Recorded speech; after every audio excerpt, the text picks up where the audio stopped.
بسم اللہ الرحمن الرحیم۔ سلطان محمود غزنوی اپنی رایا کا بڑا خیال رکھا کرتا تھا۔ اس کی عادت تھی کہ وہ راتوں کو بیس بدل کر شہر کی گلیوں میں پھرتا رہتا اور جائزہ لیتا کہ رایا کس حال میں ہے۔ ایک مرتبہ کا ذکر ہے کہ سلطان اپنے معمول کے مطابق بیس بدل کر شہر میں پھر رہا تھا۔ اسے ایک جگہ پر چند افراد اکٹھے جاتے ہوئے دکھائی دیے۔ سلطان تیز تیز قدم اٹھاتا ہوا ان کے نزدیک گیا تو اسے محسوس ہوا کہ یہ چور ہے جو کسی جگہ پر چوری کرنے کی نیت سے جا رہے ہیں۔ سلطان محمود غزنوی کو اپنی طرف آتا دیکھ کر چور خوف زدہ ہو گئے کہ یہ آدھی رات کے وقت کون اس طرف آ رہا ہے۔ چونکہ انہوں نے سلطان کو بالکل نہیں پہچانا تھا، اس لیے کہنے لگے تم کون ہو؟ سلطان نے کہا میں بھی تمہاری طرح کا ایک آدمی ہوں۔ چوروں نے سمجھا کہ شاید یہ بھی ہماری طرح کا کوئی چور ہی ہے کہ جو آدھی رات کے بعد چوری کی نیت سے ملا ہے۔ چنانچہ انہوں نے اطمینان کا سانس لیا۔ سلطان محمود غزنوی نے ان سے کہا اتنی رات گئے تم کس ارادے سے پھر رہے ہو؟ وہ کہنے لگے اسی ارادے سے جس ارادے سے تم پھر رہے ہو، یعنی چوری کی نیت سے۔ سلطان محمود غزنوی نے کہا اگر چوری ہی کرنی ہے تو پھر کسی ایسی جگہ پر کرو جہاں سے اس قدر دولت تو ہاتھ لگے جو ساری عمر کے لیے ہمیں کافی ہو، اور پھر کبھی چوری کرنے کی ضرورت ہی پیش نہ آئے۔ میرا مشورہ تو یہ ہے کہ شاہی محل کو لوٹتے ہیں جہاں سے ہمیں بہت بڑا خزانہ ہاتھ آ سکتا ہے۔ چوروں نے یہ سنا تو بڑے خوش ہوئے اور سلطان محمود غزنوی کی جرت پر اشش کر اٹھے اور کہا واہ بھائی واہ، تم تو بڑے بہادر اور جرت مند چور ہو، کیونکہ شاہی محل میں چوری کرنا بڑی ہمت کا کام ہے اور تم اس بات کے کرنے میں ذرا بھی نہیں گھبرائے۔ ہم تمہیں آج سے اپنا سردار مانتے ہیں، تم جو کام دو گے ہم اس کی اطاعت کریں گے، لیکن جو کام تم نے شاہی محل والا بتایا ہے وہ بڑا مشکل ہے۔ سلطان محمود نے کہا کہ میرے ہوتے ہوئے ہمیں ذرا بھی خوف زدہ ہونے کی ضرورت نہیں، میری موجودگی میں تم ہر مشکل کو آسان سمجھو اور بالکل نہ گھبراؤ۔ اب تیاری کرو کیونکہ شاہی خزانے پر آج ہی ہاتھ صاف کیا جائے گا۔ اس مقصد کے لیے پہلے ہم ایک منصوبہ بنا لیتے ہیں تاکہ آسانی رہے۔ ہم میں سے ہر ایک اپنا اپنا کمال بیان کرے کہ وہ کس خصوصی صفت کا مالک ہے۔ ان سب نے باری باری اپنا کمال بتانا شروع کیا۔ ایک چور نے کہا میں یہ کمال رکھتا ہوں کہ جس جگہ پر خزانہ رکھا گیا ہو مجھے اس جگہ کی مٹی سے خزانے کی خوشبو آ جاتی ہے۔ دوسرا چور کہنے لگا مجھے یہ کمال حاصل ہے کہ اگر سخت اندھیری رات میں بھی کسی کو ایک مرتبہ دیکھ لوں تو پھر اس کی شکل کبھی نہیں بھولتا اور دن کی روشنی میں بغیر کسی مشکل کے اسے شناخت کر لیتا ہوں۔ تیسرے چور نے کہا میں یہ خصوصی کمال رکھتا ہوں کہ کتا جو کہہ رہا ہو مجھے سمجھ آتی ہے کہ وہ کیا کہہ رہا ہے۔ چوتھا چور بولا میں اس کام میں خصوصی کمال رکھتا ہوں کہ چاہے محل کی دیوار جتنی بھی بلند ہو، اگر میں کمند پھینکوں تو وہ فوراً دیوار کے اوپر جا کر فٹ ہو جاتی ہے، جس کے باعث ہم تمام آسانی کے ساتھ مل کے اندر پہنچ سکتے ہیں۔ جب چاروں چوروں نے اپنا اپنا کمال بیان کر دیا تو سلطان محمود غزنوی سے کہنے لگے اے ہمارے سردار، ہم سب نے اپنا اپنا کمال بیان کر دیا، اب تم بھی بتاؤ کہ کیا تم خصوصی کمال رکھتے ہو؟ سلطان محمود غزنوی نے کہا جو میں کمال رکھتا ہوں وہ سب سے اعلیٰ ہے۔ مجھے یہ خصوصیت ہے کہ اگر مجرم گرفتار ہو اور ان کو سزائے موت کا حکم ہو، پھر جلاد ان کی گردنیں اتارنے کے لیے انہیں تختہ دار پر بھی لے آئیں، تو عین اس موقع پر اگر میں اپنی داڑھی پھیلا دوں تو سب مجرم اسی وقت قید سے چھوٹ جائیں اور ان کی جان بخشی ہو جائے۔ چور یہ سن کر بڑے حیران ہوئے اور کہا واقعی یہ بہت بڑا کمال ہے، اس کمال کے ہوتے ہوئے تو ہمیں ذرا بھی ڈر محسوس نہیں کرنا چاہیے۔ اس کے بعد وہ سب شاہی محل کی طرف چوری کے ارادے سے چل پڑے۔ ابھی تھوڑی دور ہی گئے کہ راستے میں ایک کتا ان کی طرف دیکھ کر بھونکا۔ جو چور کتے کی زبان سمجھتا تھا سب چور اس سے پوچھنے لگے کہ بتاؤ یہ کتا کیا کہہ رہا ہے؟ وہ بولا ساتھیو، کتے نے جو کہا ہے اسے سن کر تو میں بڑا حیران ہو رہا ہوں۔ اگر تم سنو تو تمہیں یقین ہی نہ آئے کہ واقعی کتا ٹھیک کہہ رہا ہے یا غلط، لیکن کتا جو کہہ رہا ہے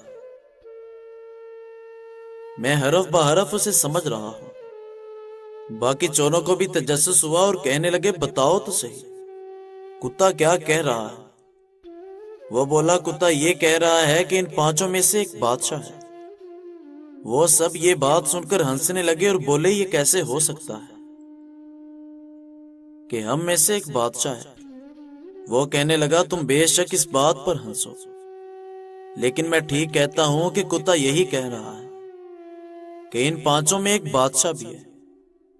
ان سب چوروں نے اپنے دل کو تسلی دینے اور بات کو اپنے مطلب کے مطابق سمجھتے ہوئے کہا ہو سکتا ہے کہ کتے کے کہنے کا مقصد یہ ہو کہ یہ پانچوں شاہی خزانے لوٹنے جا رہے ہیں، پانچوں بادشاہ ہوں گے۔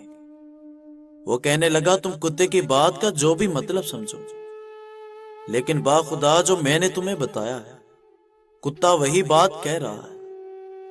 یہی باتیں کرتے کرتے پانچوں شاہی محل کے پاس پہنچ گئے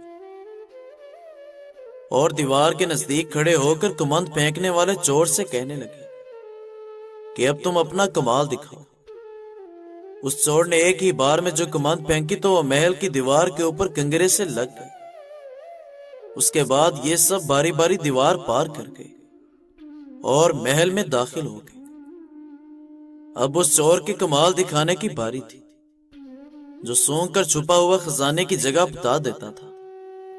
چنانچہ اس نے اپنے خصوصی کمال سے کام لے کر جس قدر شاہی خزانہ چھپا ہوا تھا وہ سب بتا دیا، اور ان سب نے مل کر وہاں سے خزانہ نکال لیا اور جس راستے سے آئے تھے اسی راستے سے خزانہ لے آئے۔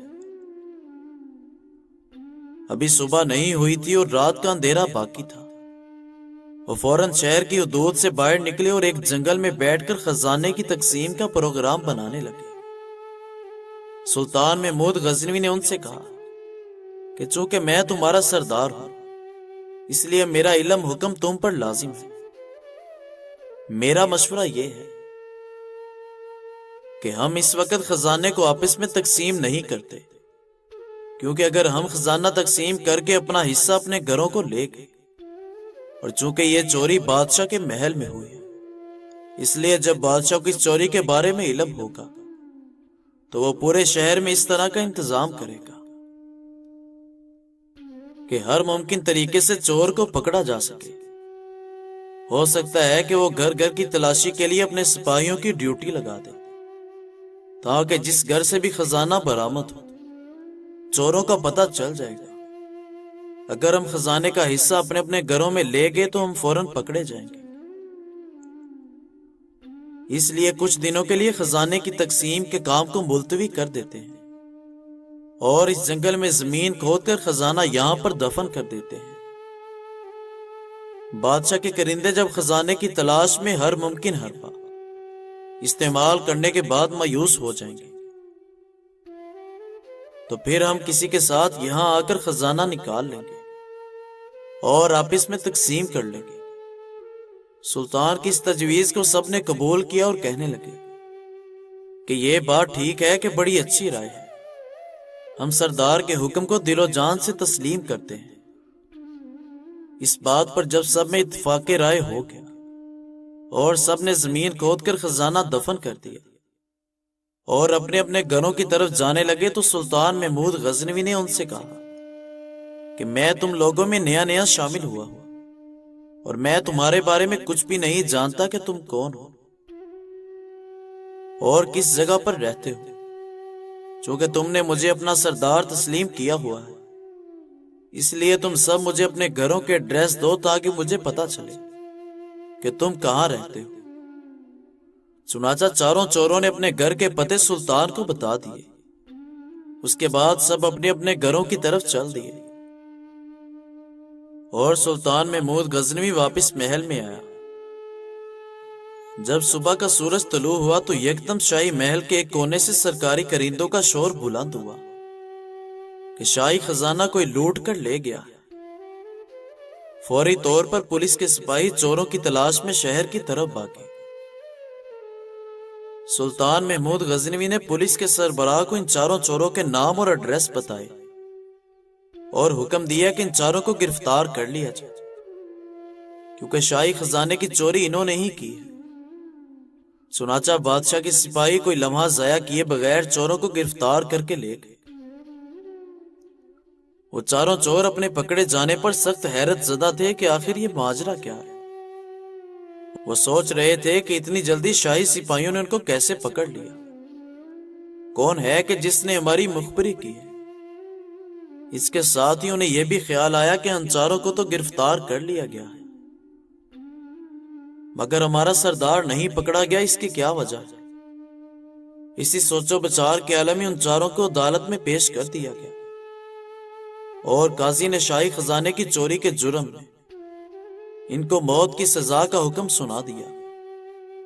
یہ حکم سن کر ان کے اوسان خطا ہو گئے اور آپس میں کہنے لگے کہ اگر اس وقت ہمارا سردار ہوتا تو اپنا کمال دکھاتا، لیکن افسوس کہ وہ ہمارے ساتھ پکڑا نہیں گیا۔ اب تو وہ خود ہی اکیلا خزانے پر قبضہ جما لے گا۔ جب ان چوروں کو جلاد تختہ دار کی طرف لے کر جا رہا تھا تو عین اس وقت سلطان محمود غزنوی کا حکم ملا کہ شاہی خزانے کی چوری کے مجرموں کو اس کے سامنے پیش کیا جائے، تاکہ اگر یہ کوئی اپنی آخری خواہش رکھتے ہو تو مرنے سے پہلے وہ پوری کی جا سکے۔ سلطان کے حکم کے مطابق چاروں چور نظریں جھکائے شاہی دربار میں کھڑے تھے، اور سلطان محمود غزنوی شاہی لباس زیب تن کیے شان و شوکت کے ساتھ تختہ پر جلوہ افروز تھے۔ اچانک اس چور کی نظر سلطان پر پڑی جو آتی رات میں ایک بار کی دیکھی ہوئی شکل کبھی نہیں بھولتا تھا، اور دن میں شناخت کرنا اس کے لیے بالکل دشوار نہ ہوتا تھا۔ اس نے پہچان لیا کہ تخت پر جو شخصیت جلوہ افروز وہی رات کے وقت ہمارا ساتھی تھا۔ اس نے آہستہ سے اپنے ساتھی چور کے کان میں کہا، اے دوست، رات کو کتے کی کہی ہوئی بات کی سمجھ اب آئی۔ کتا ٹھیک کہہ رہا تھا کہ ان پانچوں میں ایک بادشاہ ہے۔ یہ جو تخت پر بیٹھا ہے رات کو یہی ہمارا پانچواں ساتھی تھا۔ دوسرا چور اس کی بات سن کر کہنے لگا، ارے احمق، کیا بکواس کرتے ہو؟ رات کو تم نے ایک کتے کی بات کا یقین کر کے چور کو بادشاہ بنایا، اور اب تم بادشاہ کو چور کہہ رہے ہو۔ لگتا ہے تمہاری عقل ماری گئی ہے، تم اپنے ہوش میں نہیں۔ سلطان محمود غزنوی ان کی آپس میں خسر پسر پھر سن رہا تھا۔ بولا، یہ تم لوگوں نے کیا خسر پسر لگا رکھی ہے؟